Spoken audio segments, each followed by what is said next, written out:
ओम शांति। 20 अक्टूबर 2025 के ईश्वरीय महावाक्य। पहले सुनते हैं मुरली के मुख्य पॉइंट्स। बाबा ने कहा, यह बाप तुम्हें कितना रुचि से पढ़ा रहे हैं, तो बच्चों को भी रुचि से पढ़ना चाहिए ना। भगवान एक ही बार आकर ऐसे डायरेक्ट पढ़ाते हैं। कोई कोई बच्चों को ऐसे भी ख्यालात आ जाते हैं कि इस ड्रामा में जो आवागमन का खेल है, इस दुख सुख के चक्र से हम छूट जाएं तो अच्छा। तो बाबा ने कहा, यह कभी नहीं हो सकता। मोक्ष पाने के लिए कोशिश करना ही वेस्ट हो जाता है, क्योंकि आत्मा में अविनाशी पार्ट भरा हुआ है। इस समय तुम बाप के खिदमतगार बच्चे बने हो। सच्चा बाप तुम्हें सच्ची सेवा सिखलाते हैं, जिससे तुम अपना भी, भारत का भी और विश्व का भी कल्याण करते हो। लास्ट में बाबा ने कहा, साक्षात्कार होने से कई खुश हो जाते हैं, जबकि मिलता कुछ भी नहीं। इसलिए यह आस कभी नहीं रखनी। साक्षात्कार से न कोई निरोगी बनता, न ही कोई को धन मिलता है। अब सुनते हैं महावाक्यों को विस्तार से। मुरली का सार। मीठे बच्चे, बाबा आए हैं तुम्हें बहुत रुचि से पढ़ाने। तुम भी रुचि से पढ़ो। नशा रहे, हमको पढ़ाने वाला स्वयं भगवान है। प्रश्न, तुम ब्रह्मा कुमार कुमारियों का उद्देश्य व शुभ भावना कौन सी है? उत्तर, तुम्हारा उद्देश्य है कल्प 5000 वर्ष पहले की तरह फिर से श्रीमत पर विश्व में सुख और शांति का राज्य स्थापन करना। तुम्हारी शुद्ध भावना है कि श्रीमत पर हम सारे विश्व की सद्गति करेंगे। तुम नशे से कहते हो हम सबको सद्गति देने वाले हैं। तुम्हें बाप से पीस प्राइज मिलती है। नरकवासी से स्वर्गवासी बनना ही प्राइज लेना है। ओम शांति। स्टूडेंट जब पढ़ते हैं तो खुशी से पढ़ते हैं। टीचर भी बहुत खुशी से, रुचि से पढ़ाते हैं। रूहानी बच्चे यह जानते हैं कि बेहद का बाप जो टीचर भी हैं, हमको बहुत रुचि से पढ़ाते हैं। उस पढ़ाई में तो बाप अलग होता है, टीचर अलग होता है जो पढ़ाते हैं।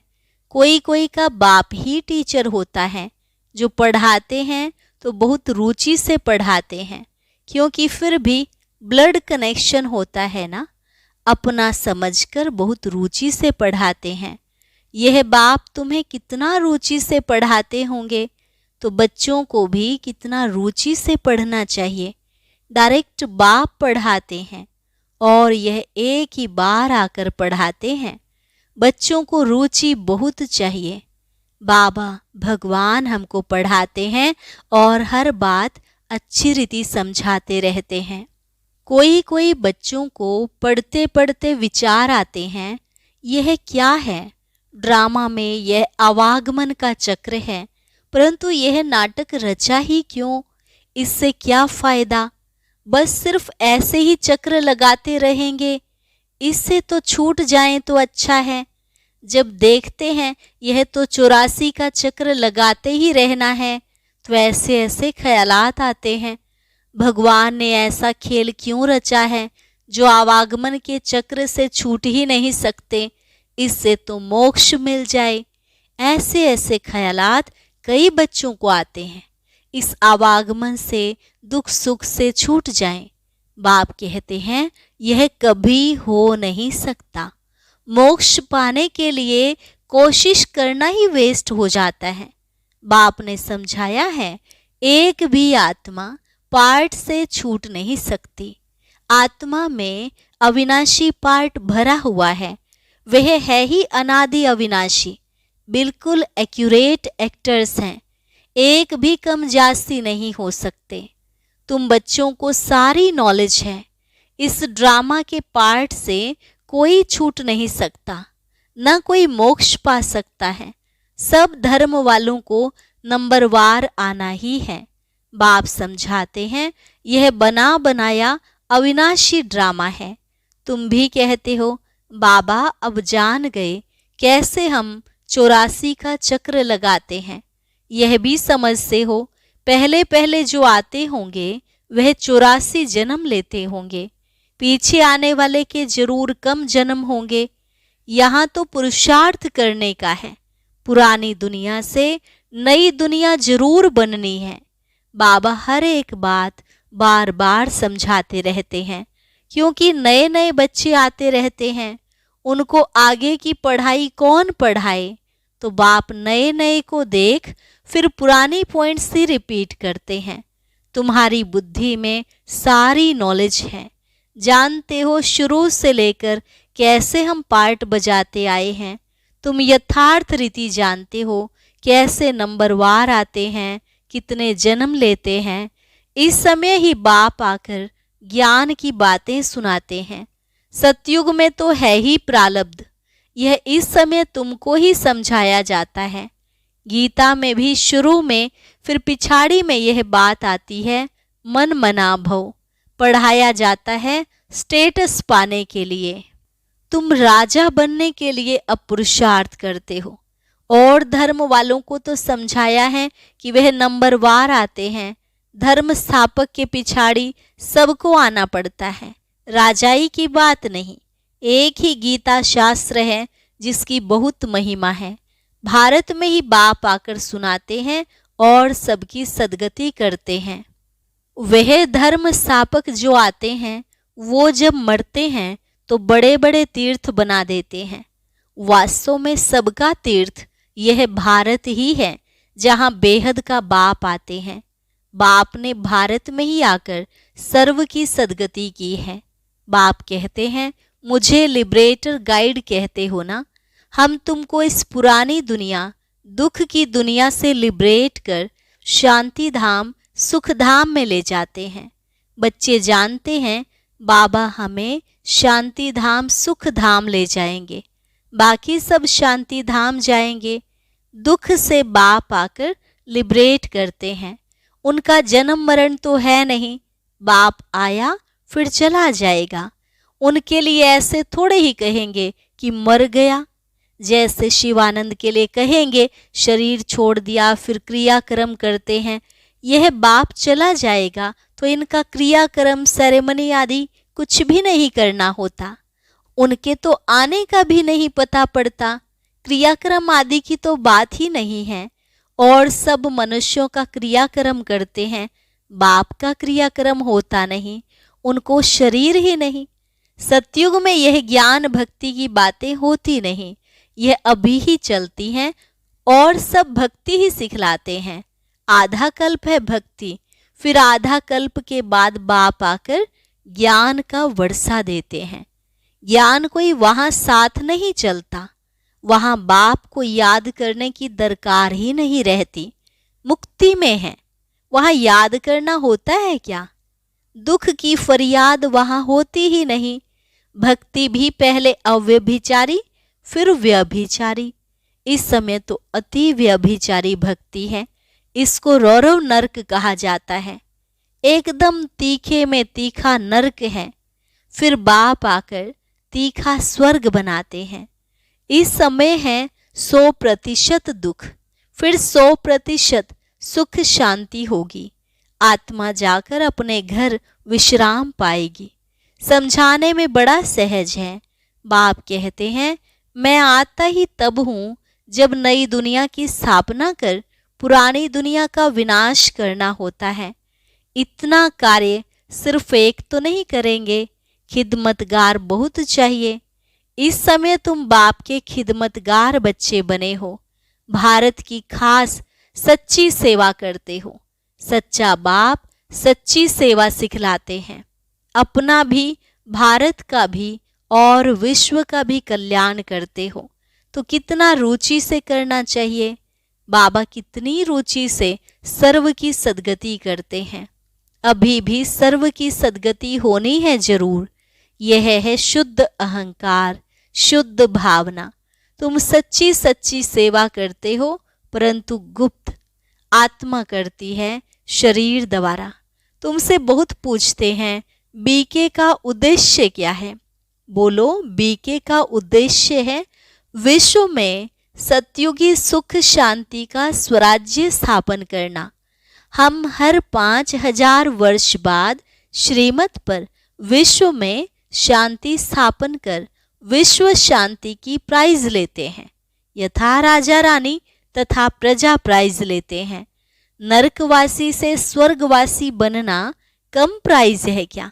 वह पीस प्राइज लेकर खुश होते रहते हैं, मिलता कुछ भी नहीं। सच्ची सच्ची प्राइज तो अभी हम बाप से ले रहे हैं, विश्व की बादशाही की। कहते हैं ना, भारत हमारा ऊंच देश है। कितनी महिमा करते हैं। सब समझते हैं हम भारत के मालिक हैं, परंतु मालिक है कहाँ? अभी तुम बच्चे बाप की श्रीमत से राज्य स्थापन करते हो। हथियार पवार तो कुछ नहीं है, दैवी गुण धारण करते हैं, इसलिए तुम्हारा ही गायन पूजन है।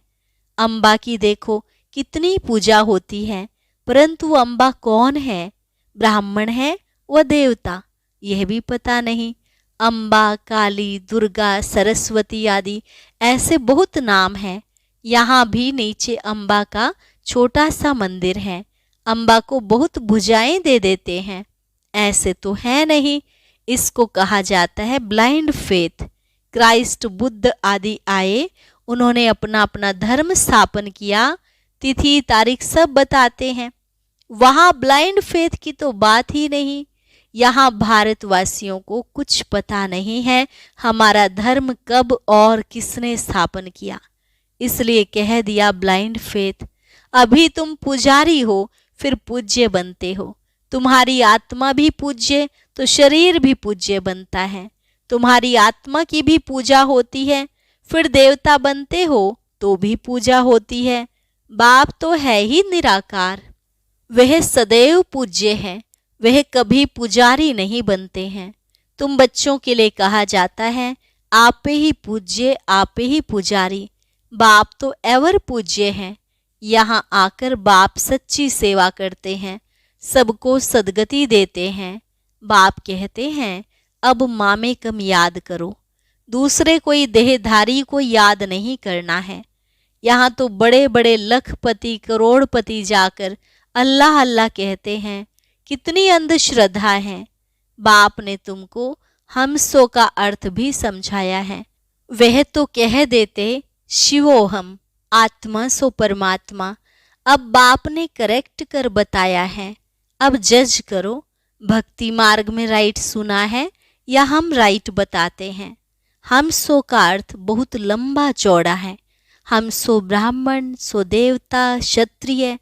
अब हम सो का अर्थ कौन सा राइट है? हम आत्मा चक्र में ऐसे आती हैं। विराट रूप का चित्र भी है, इसमें चोटी ब्राह्मण और बाप को दिखाया नहीं है। देवताएं कहाँ से आए, पैदा कहाँ से हुए?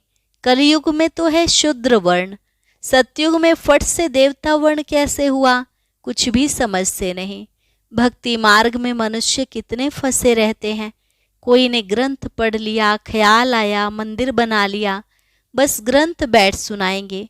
बहुत मनुष्य आ जाते, बहुत फॉलोअर्स बन जाते, फायदा तो कुछ भी नहीं होता। बहुत दुकान निकल गए हैं। अब यह सब दुकान खत्म हो जाएंगे। यह दुकानदारी सारी भक्ति मार्ग है, इनसे बहुत धन कमाते हैं। सन्यासी कहते हैं हम ब्रह्म योगी तत्व योगी हैं। जैसे भारतवासी वास्तव में है देवी देवता धर्म के, परंतु हिंदू धर्म कह देते हैं। वैसे ब्रह्म तो तत्व है जहाँ आत्माएं रहती हैं। उन्होंने फिर ब्रह्म ज्ञानी तत्व ज्ञानी नाम रख दिया है, नहीं तो ब्रह्म तत्व है रहने का स्थान। तो बाप समझाते हैं कितनी भारी भूल कर दी है। यह सब है भ्रम। मैं आकर सब भ्रम दूर कर देता हूँ। भक्ति मार्ग में गाते भी हैं, हे प्रभु तेरी गत मत न्यारी है। गति तो कोई कर न सके, मतें तो अनेकानेक की मिलती हैं। यहाँ की मत कितनी कमाल कर देती है, सारे विश्व को चेंज कर देती है। अभी तुम बच्चों की बुद्धि में है इतने सब धर्म कैसे आते हैं, फिर आत्माएं कैसे अपने अपने सेक्शन में जाकर रहती हैं। यह सब ड्रामा में नोंद है। यह भी बच्चे जानते हैं, दिव्य दृष्टिदाता एक बाप ही है। बाबा को कहा, यह दिव्य दृष्टि की चाबी हमको दे दो तो हम कोई को साक्षात्कार करा दें। बोला नहीं, यह चाबी किसको मिल नहीं सकती। उनकी एवज में तुमको फिर विश्व की बादशाही देता हूँ, मैं नहीं लेता हूँ। मेरा ही पार्ट है साक्षात्कार कराने का। साक्षात्कार होने से कितना खुश हो जाते हैं, मिलता कुछ भी नहीं। ऐसे नहीं कि साक्षात्कार से कोई निरोगी बन जाते हैं या धन मिल जाता है, नहीं। मीरा को साक्षात्कार हुआ परंतु मुक्ति को थोड़े ही पाया। मनुष्य समझ से हैं वह रहती ही वैकुंठ में थी, परंतु वैकुंठ कृष्णपुरी है कहाँ।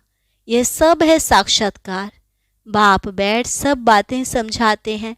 इनको भी पहले पहले विष्णु का साक्षात्कार हुआ तो बहुत खुश हो गया। वह भी जब देखा कि मैं महाराजा बनता हूँ, विनाश भी देखा, फिर राजाई का भी देखा, तब निश्चय बैठा, ओहो मैं तो विश्व का मालिक बनता हूँ। बाबा की प्रवेशा हो गई। बस बाबा यह सब आप ले लो, हमको तो विश्व की बादशाही चाहिए। तुम भी यह सौदा करने आए हो ना। जो ज्ञान उठाते हैं उनकी फिर भक्ति छूट जाती है। अच्छा, मीठे मीठे सिकिलधे बच्चों प्रति माता पिता बाप दादा का याद प्यार और गुड मॉर्निंग। रूहानी बाप की रूहानी बच्चों को नमस्ते। रूहानी बच्चों की रूहानी बाप दादा को नमस्ते नमस्ते, गुड मॉर्निंग, शुक्रिया बाबा, शुक्रिया। धारणा के लिए मुख्य सार। दैवी गुण धारण कर श्रीमत पर भारत की सच्ची सेवा करनी है। अपना, भारत का और सारे विश्व का कल्याण बहुत बहुत रुचि से करना है। ड्रामा की अनादि अविनाशी नोंद को यथार्थ समझ कोई भी टाइम वेस्ट करने वाला पुरुषार्थ नहीं करना है। व्यर्थ ख्यालात भी नहीं चलाने हैं। वरदान। दीपराज बाप द्वारा अमर ज्योति की बधाई लेने वाले सदा अमर भव। दीपराज बाप द्वारा अमर ज्योति की बधाई लेने वाले सदा अमर भव। भक्त लोग आप चैतन्य दीपकों की यादगार जड़ दीपकों की दीपमाला मनाते हैं। आप जगे हुए चैतन्य दीपक बालक बन दीपकों के मालिक से मंगल मिलन मनाते हो। बाप दादा आप बच्चों के मस्तक में जगा हुआ दीपक देख रहे हैं। आप अविनाशी अमर ज्योति स्वरूप बच्चे दीपराज बाप द्वारा बधाइयाँ लेते सदा अमर भव का वरदान प्राप्त कर रहे हो। यह दीपराज बाप और दीप रानियों के मिलन का ही यादगार दीपावली है। स्लोगन। आप और बाप दोनों ऐसा कंबाइंड रहो जो तीसरा कोई अलग ना कर सके। आप और बाप दोनों ऐसा कंबाइंड रहो जो तीसरा कोई अलग ना कर सके। अव्यक्त इशारा। स्वयं और सर्व के प्रति मनसा द्वारा योग की शक्तियों का प्रयोग करो। वर्तमान समय के प्रमाण सर्व आत्माएं प्रत्यक्ष फल अर्थात प्रैक्टिकल प्रूफ देखना चाहती हैं, तो तन मन कर्म और संबंध संपर्क में साइलेंस की शक्ति का प्रयोग करके देखो। शांति की शक्ति से आपका संकल्प वायरलेस से भी तेज किसी भी आत्मा प्रति पहुंच सकता है। इस शक्ति का विशेष यंत्र है शुभ संकल्प। इस संकल्प के यंत्र द्वारा जो चाहे वह सिद्धि स्वरूप में देख सकते हो। अच्छा, ओम शांति। अब सुनते हैं आज का अव्यक्त ज्ञान मोती। इसके लिए ऊपर दिए गए बॉक्स पर क्लिक करें।